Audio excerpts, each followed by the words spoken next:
लाडक्या बहीण योजनेच्या विरोधात काँग्रेसने पुन्हा अप्रचार करायला सुरुवात केली आहे। भाजपा जिल्हाध्यक्ष प्रकाश बाळबुदे यांनी काँग्रेसवर टीका केली असून नावेल अब्दुल सईद मुल्ला हे मुंबईला सीए आहेत। यांनी मुंबई हायकोर्टामध्ये पिटिशन दाखल केली होती, जे सन्माननीय हायकोर्टाने खारिज केली।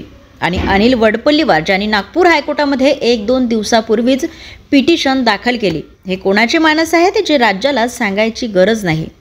म्हणून आमच्या लाडक्या बहीण यांना बळी पडणार नाहीत। तर दुसरीकडे काँग्रेसने महालक्ष्मी योजना आणून 3000 रुपये देण्याचं आश्वासन करीत आहे।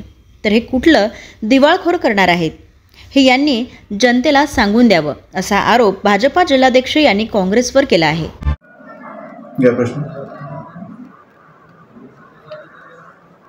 भाऊ, लाडकी बहीण विरोधात काँग्रेस कार्यकर्त्यांची याचिका दाखल केलेली आहे आणि काँग्रेस महिला विरोधी चेहरा पुन्हा उघड केला आहे, असं तुम्ही काँग्रेस घटनाघात केला, काय सांगा?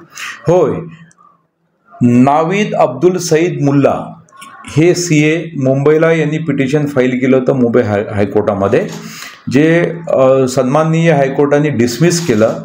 कारण त्यामध्ये कोर्टाने असं म्हटलेलं आहे की राज्य सरकारचं हे कल्याणकारी कार्य आहे आणि हे राज्य सरकार करतच राहील, त्याला कोर्ट बाधित करू शकत नाही।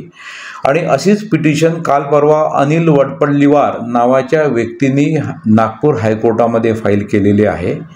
लाडकी बहिणीसारख्या योजना सर्व अर्थसंकल्पामध्ये अर्थाची तरतूद करून तो विधिमंडळात कायदा पारित करण्यात आलेला आहे। त्यामुळे ही योजना या वर्षभर नक्की चालेल, याबद्दल कोणाच्याही मनात काही असण्याचं कारण नाही। आणि 2 हप्ते बहिणींना मिळाले पण आहेत आणि निवडणुकीच्या आधीसुद्धा 2 हप्ते देण्यात येणार आहेत। त्यामुळे काँग्रेसने याच्यावरचं स्पष्टीकरण द्यावं की हे 2 कार्यकर्ते यांनी जे पिटिशन फाईल केलेले आहेत यांचं त्यांना समर्थन आहे किंवा नाही, किंवा राज्यांनी कुठलं कल्याणकारी कार्य करावे की नाही। एक दुसरं, काँग्रेस म्हणत आहे की आम्ही महालक्ष्मी योजना आणू आणि 3000 रुपये देऊ।